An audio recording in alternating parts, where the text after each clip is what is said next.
morning. Good to see you. Matthew 5, 13 through 20. What was just read for us is our text, so I encourage you to have your Bibles open to that spot.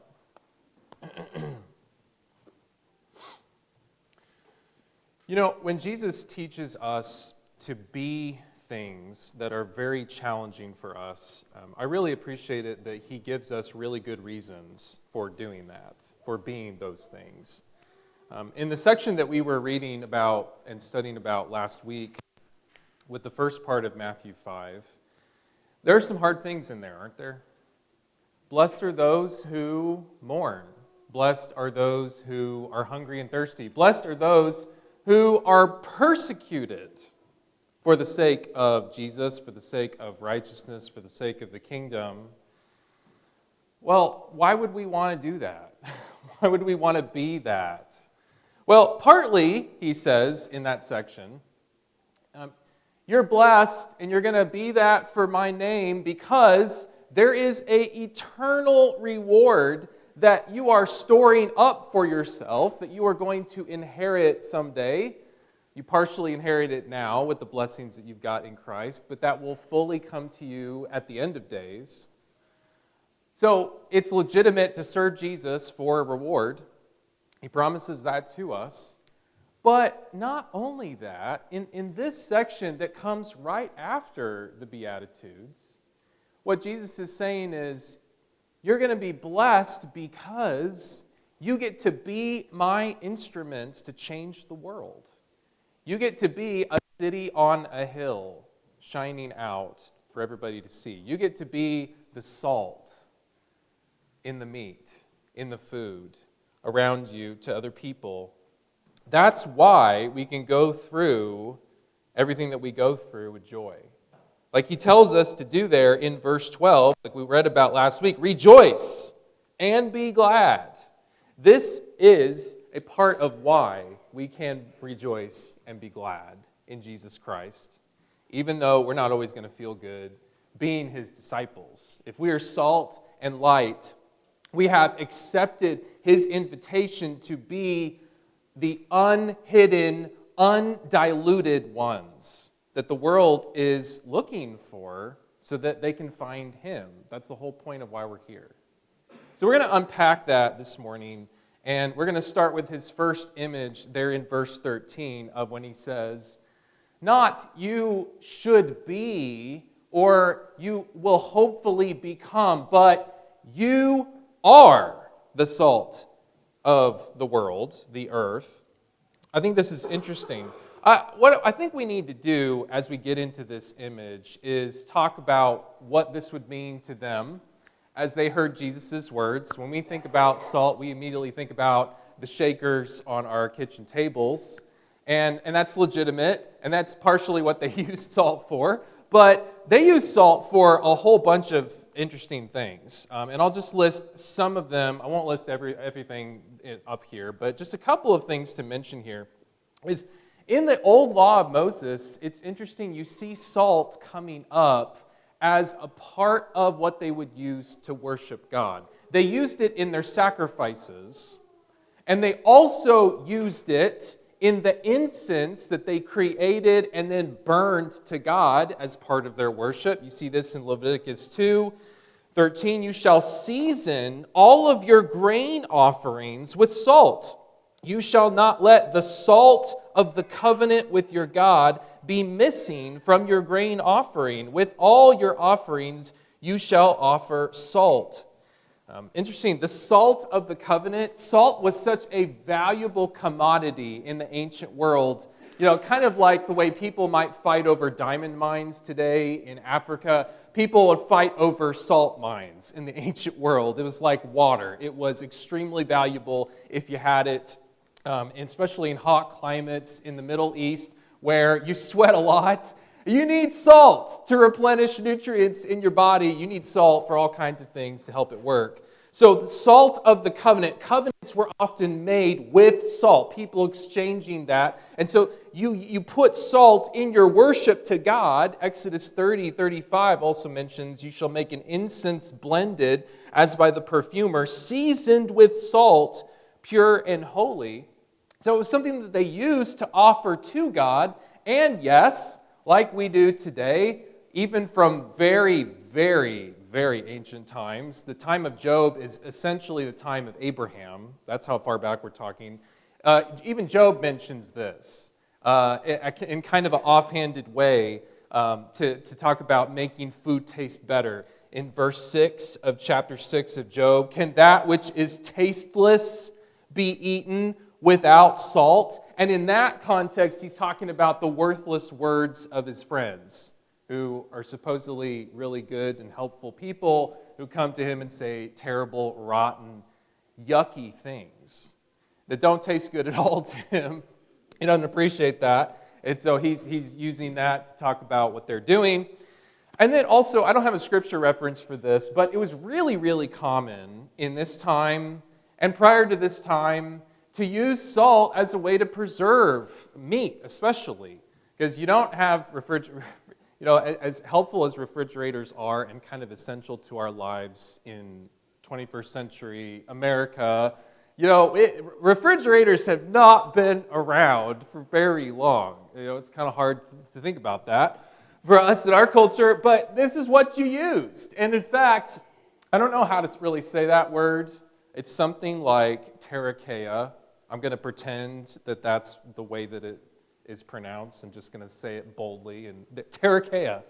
Well, there's a town on the coast of Galilee called that, which literally meant salted fish. It's a fishing industry around there. And so the people around Galilee were really, really familiar with using salt in this kind of way. And so when he says, you are the salt of the earth, they've got all kinds of coat hooks that they can hang that thought on when they hear this sermon that Jesus says.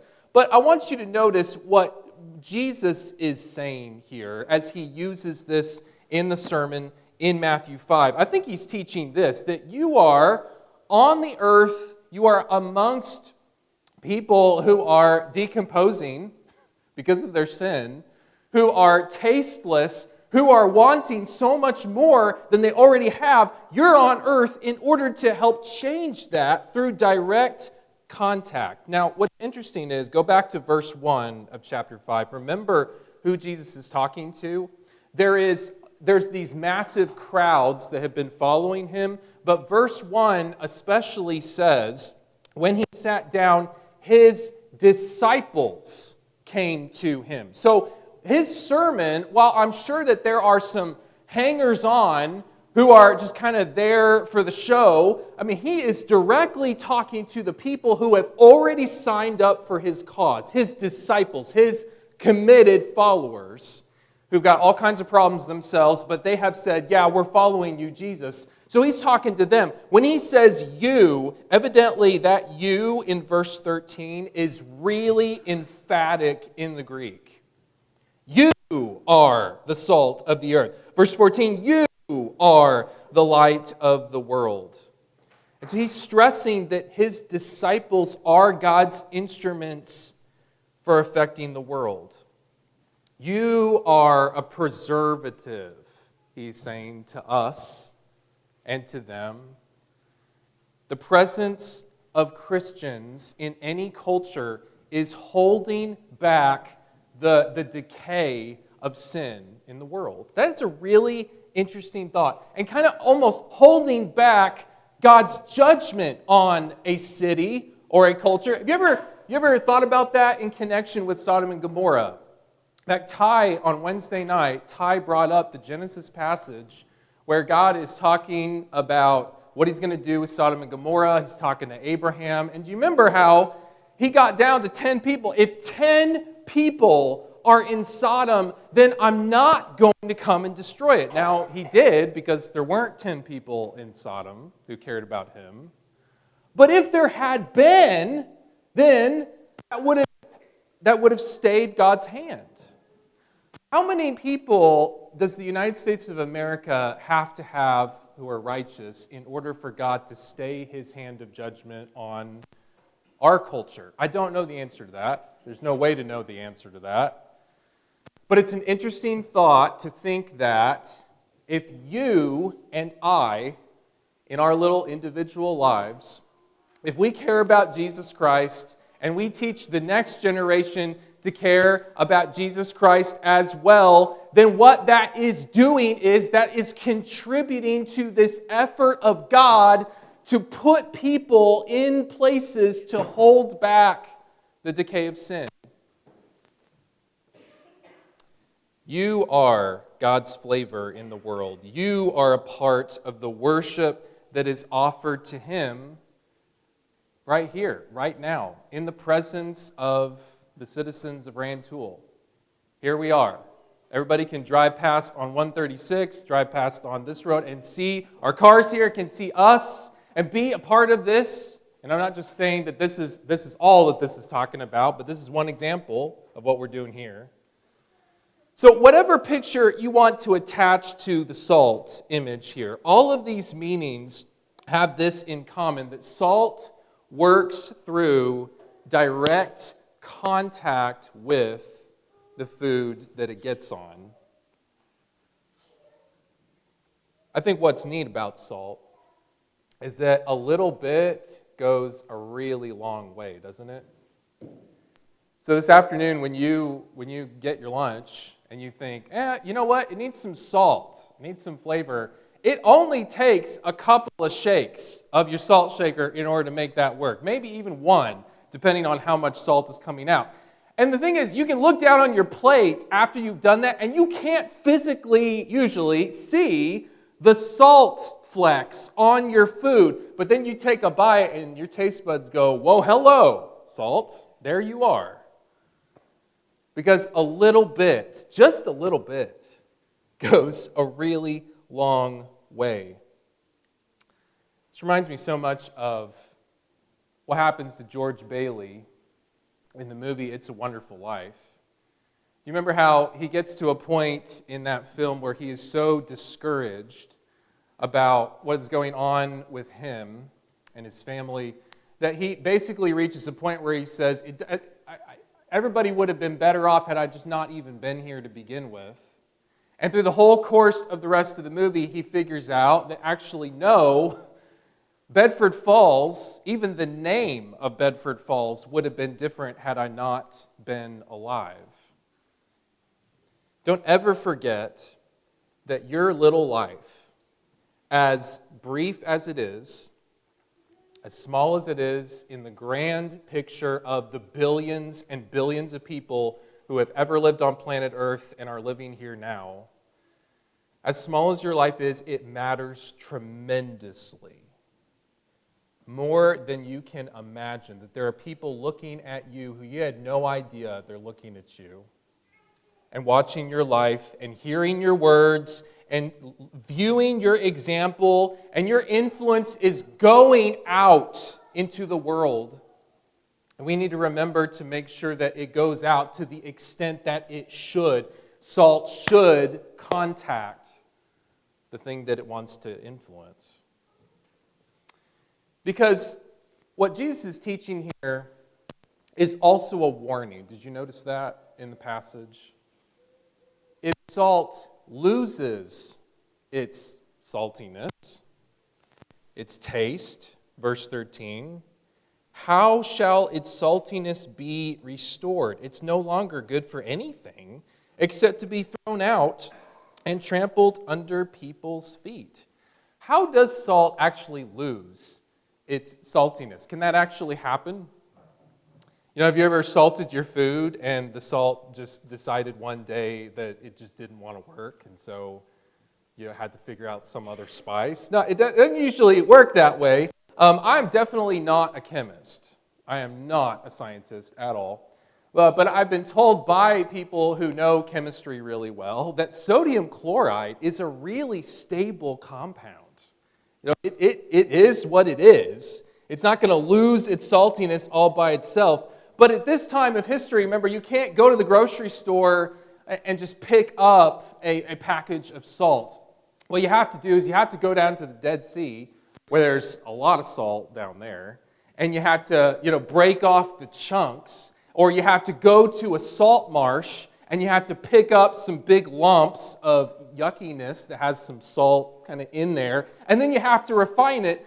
But if you, for whatever reason, if that lump that you've got, if the salt kind of leaches out of that lump, then you've just got a whole bunch of impurities, and you've got a nasty residue that is so diluted it's completely worthless. And Jesus says at the end of 13, what use is it?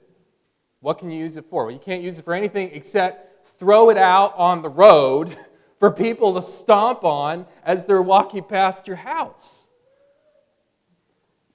We become useless like that if we are deluded by the world that we live in. And this could be applied in so many concrete ways.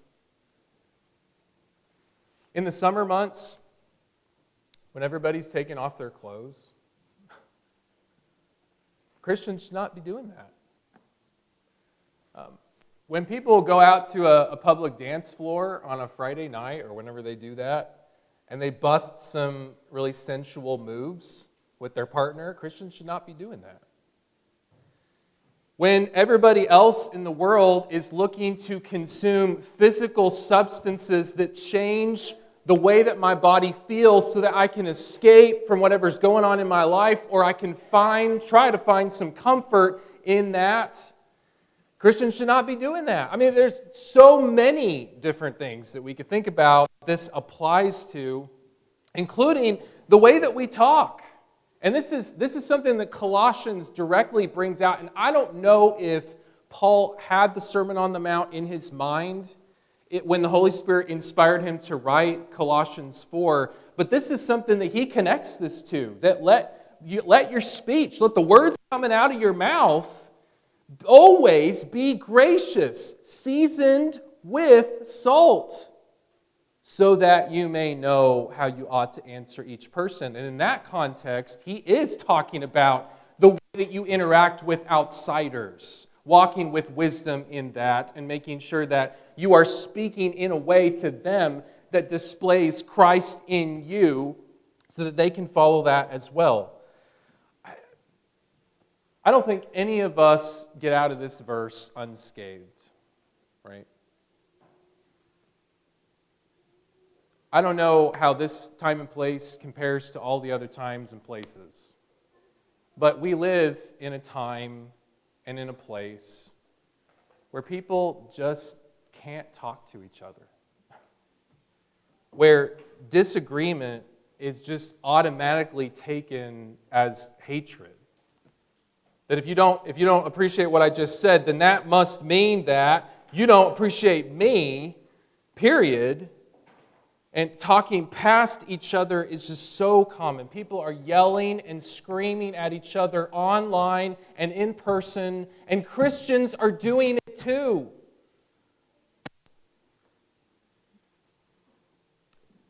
I think if we're being honest with ourselves, we could probably all trot out examples in our own lives of when our speech was not as gracious and as seasoned as it could have been.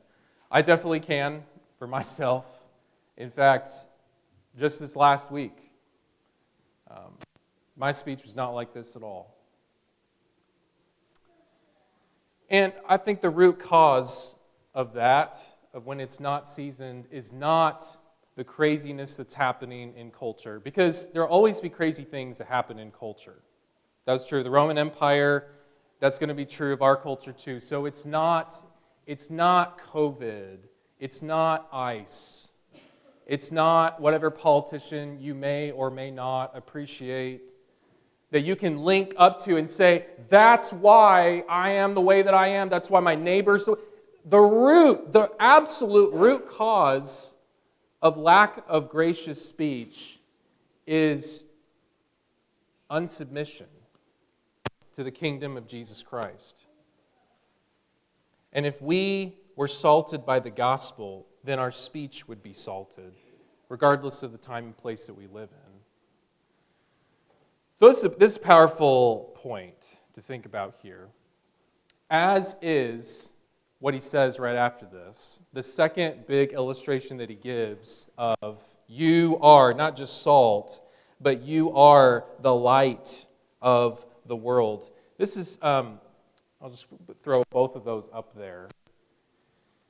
Light, when you look at it, and we spent a whole year in our class period recently, talking about light and what it is in the Bible, and we saw how in the very beginning in Genesis, that is the first thing that God makes. Which is interesting because Timothy says that God dwells in unapproachable light. And so the very first thing he makes before galaxies and before guppies and before dolphins and before everything else and us, trees, flowers, bushes, he makes light as a way of saying, I'm going to put part of where I live in your domain. And that's my plan for you all, to both receive that and then to give that to other people, because that's what God does. He has light and he gives it. And that's his plan for us. And that's his plan for the recreation as well. In John 1, that's the continual picture of Jesus, that the light was not overcome by the darkness. The light came into the world in the person of Jesus. And so when he says, you are now the light of the world, think about, in the Jewish mind, what that would mean. It would mean Genesis, but also it would mean these wonderful prophecies like what we see in Isaiah, and when we were in the light year, the year on light. We covered some of these, but what I want you to do is just drink from the fire hose for a little bit with me. I'm going to flash some of these up on the screen. I want you to think about being a Jew and hearing these at the time that Isaiah prophesied these things, and then being at the site of the Sermon on the Mount and listening to Jesus say, you are the light of the world, and having these in the back of your mind. So we covered this one recently because this is one that Matthew himself uses just before this, there in chapter 4. But again, here it is again, chapter 9 of Isaiah. There will be no more gloom for her who was in anguish. In the former time, he brought into contempt the land of Zebulun, the land of Naphtali, but in the latter time he's made glorious the way of the sea, the land beyond the Jordan, Galilee of the nations. The people who walked in darkness have seen a great light. Those who dwelt in a land of deep darkness, on them has light shone. Isaiah 42, 1 through 6. I am the Lord, I have called you in righteousness. I will take you by the hand and keep you. This is like father and son kind of language here. I will give you as a covenant for the people, a light for the nations. In verse 16 of that same chapter, I will lead the blind in a way that they do not know. In paths that they have not known, I will guide them. I will turn the darkness before them into light, the rough places into level ground.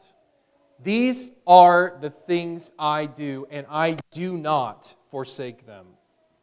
Again, this has the finality of when Jesus says the kingdom of heaven is at hand. It's here. It's coming. There's no ifs about it. In Isaiah 58, 6 through 11, he says this, is not this the fast that I choose?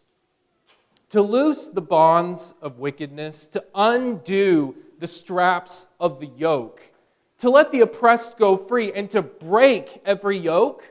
Is it not to share bread with the hungry, to bring the homeless poor into your house?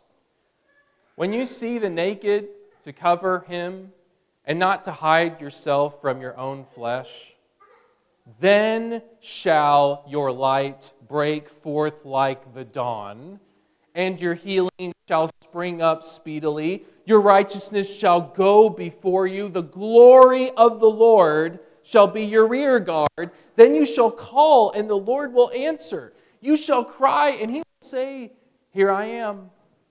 If you take away the yoke from your midst, the pointing of the finger and speaking wickedness, if you pour yourself out for the hungry and satisfy the desire of the afflicted, then shall your light rise in the darkness and your gloom be as the noonday. Do you see how when Jesus later on in Matthew is going to talk about two different pictures of some people who put clothes on people that they found who didn't have clothes and gave food to people who didn't have food and visited some in prison who needed somebody to visit them? When that happens there in Matthew, that is directly based on what the prophets have already said. If you do these things, then your light shines, your light comes. It's powerful stuff. Isaiah 60, verse 1 and 19 through 20. Arise, shine. Awake, O sleeper, arise from the dead, and Christ will shine on you. Where do you think Paul got that from? Your light has come. The glory of the Lord has risen upon you. For behold, darkness shall cover the earth, and thick darkness the peoples. But the Lord will arise upon you, and His glory will be seen upon you. And nations shall come to your light, and kings to the brightness of your rising. The sun, 19 and 20, shall be no more your light by day, nor for brightness shall the moon give you light, but the Lord will be your everlasting light, and your God will be your glory. Where did John get this image in Revelation? Here it is. Your sun shall no more go down, nor your moon withdraw itself, for the Lord will be your everlasting light, and your days of mourning shall be ended. So when Jesus gets up and He tells His disciples, you are the light of the world, do you see everything that would have been attached to that phrase?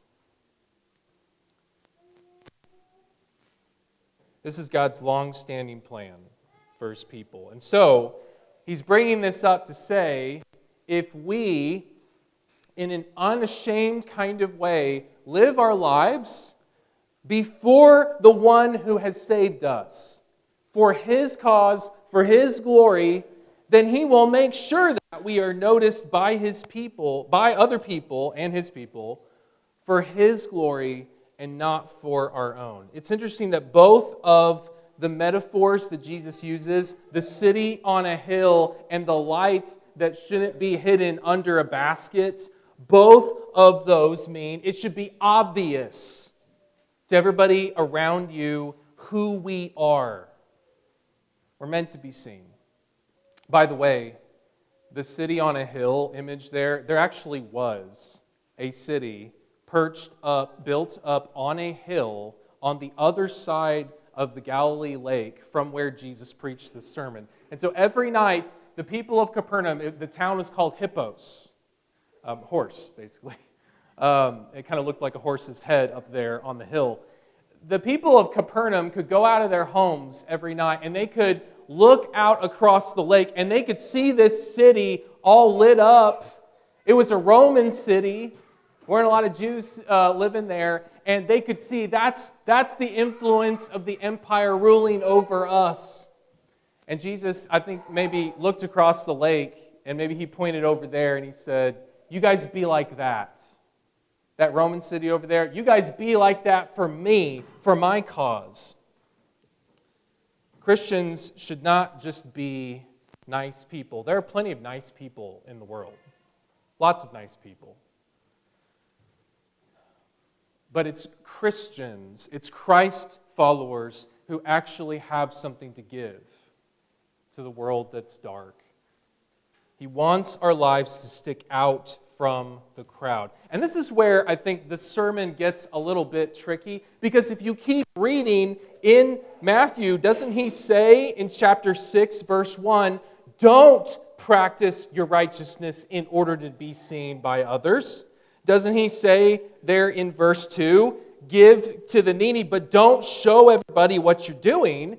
Verse 5, don't pray on the street corners where everybody's going to see you pray. Go to a private place and do that. Verse 16, don't fast and not wash your face, because that's what the hypocrites do. They want people to see, oh man, he's been afflicting himself. He must be really, really holy.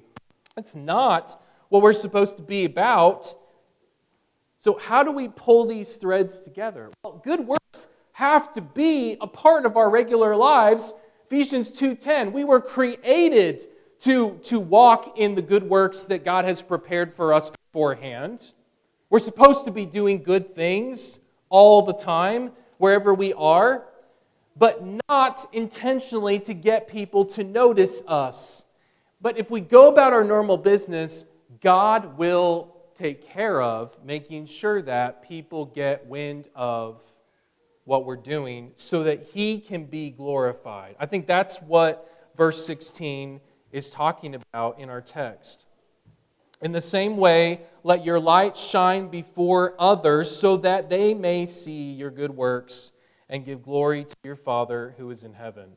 Our job is not to go around posting on Facebook every time we go and help somebody, as I sometimes see people doing. Our job is not to hide who we are, but our job is to be quiet about that and allow God to do the work of showing what we're doing so that people can see Him. This little light of mine, I'm going to let it shine, as we sometimes sing with our kids.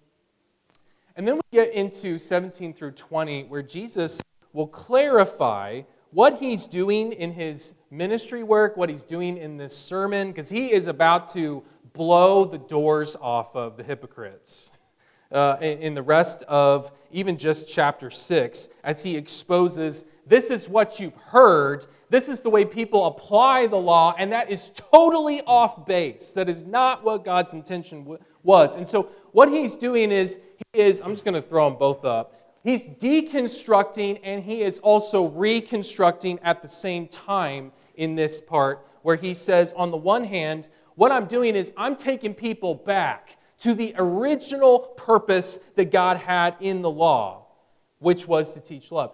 It's interesting that one of the main gripes that people seem to have with Christians is, you guys just hate the law of Moses. You guys just hate Moses. You remember in Acts chapter 6, when Stephen is getting falsely accused, one of the things that they said about him was, he's speaking things about this place, the temple, and the law. I'm sure he was teaching the law that covenant has now been set aside. We now have a new covenant. But Stephen wasn't anti-law, anti-prophets, and Jesus wasn't either. He didn't come to abolish them. He didn't come to burn them. We still got these things in our Bibles today for really good reasons. He came to fulfill all of the Old Testament. He used the law and the prophets to say, here's who I am. Psalm 22. My God, why have you forsaken me? Isaiah 53. This is what shows who Jesus is. They all point forward to Him. And that's why Paul encouraged Timothy to keep studying the scriptures that he had. What did Timothy have? I don't think he had the complete, collected edition of the New Testament. He had Genesis through Malachi. But that is all good for equipping the man of God to do the good works that God has called us to do. And so if you were a local church in Bithynia, and you didn't have Romans, and you didn't have 1 Peter, and you didn't have the Gospel of Matthew for a while, you had the Old Testament. And that's what you would encourage people with on Sundays. And that's what you would teach your neighbor on Wednesday. Because what the law kept coming back to was, number one, love the Lord your God with everything you've got. And then number two, the second greatest commandment, Jesus points out in Leviticus 19, you love your neighbor not just the person who is living in the house next to you, but whatever human you run across who is hungry and destitute and in prison and sick and lonely and in desperate need of help. You love that person. You pour yourself out for that person, like Isaiah was talking about. So what Jesus is doing, he's reconstructing that here, but he's also tearing something else down.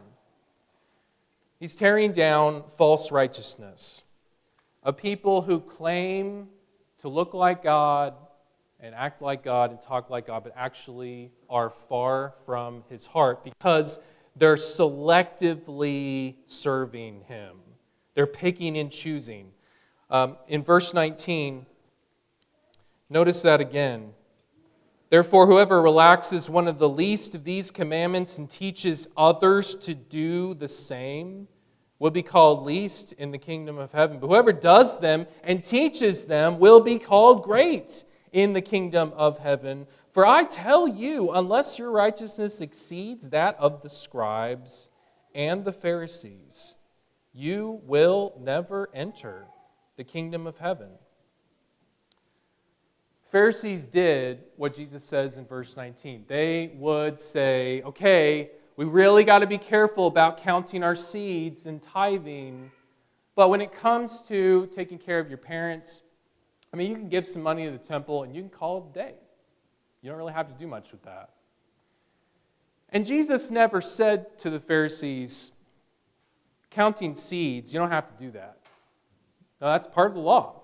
It's not one of the weightier matters. It's one of the things that you should do. But you should also make sure that you're doing the other things that you guys seem to dismiss. We cannot get rid of anything that God has said. We cannot overlook it. We cannot pass over it as if it's not important. Whatever He has told us to do, regardless of whether it fits our emphasis, it fits our preferences, it's what we need to teach, it's what we need to believe, it's what we need to do. And Jesus says, if you back off of anything that God has said, that's not a sign of spiritual maturity, that's a sign of spiritual weakness, in fact. The Pharisees didn't have the right to pick and choose, and we don't either. But have we thought about how that applies? I'd imagine that there'd be probably a lot of people in here who would start falling out of pews if I got up and I said, it'd be good if we rolled a piano in here. It'd be good if, somebody got up with a guitar. I think Byron says he plays the guitar. If Byron got up here and did a guitar solo one day as we're worshiping God, I think people, we'd all start, having conniptions. And I don't think that's something that we should do, but would we have the same kind of feelings of, if I got up here and I said, forgiveness is just not something that we really need to go as far as Jesus says here. When you get really frustrated with somebody and they don't come and apologize to you, you can hold on to some of those things until they come and make that right with you. That is not what Jesus teaches here, but there could be ways in which we pass over some of the radical things He has said that hit us in places where we don't really want to be hit.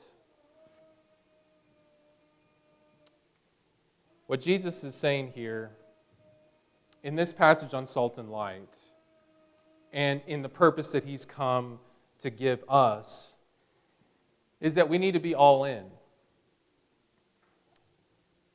We just sang a song that Toby led about being true-hearted and wholehearted and faithful to Jesus. And that fits really well. I didn't talk to Toby about that, but that fits really well with this point that Jesus is trying to help us see here. We're invited to a life that is undiluted from the world and not hidden from the people who need this message. And so this is a challenging question that he's leaving us with is, are you going to live this? Are you going to take this cause and run with it? I think verse 20 would have absolutely have shocked the people who heard Jesus that day, because the Pharisees, if anybody looked righteous, the Pharisees did. And so I'm sure that his people thought, well, how can I be more righteous than them? Well, it's by loving the Lord with all of your heart. It's by letting Him come into every aspect of your life and not just some of them. Not just resting in some carefully defined doctrines over here and being comfortable with preaching those and teaching those, and yet laying aside some other things that Jesus has taught over here that maybe don't fit my mantra at the time or the culture that I live in. Whatever He says, that's what we need to believe.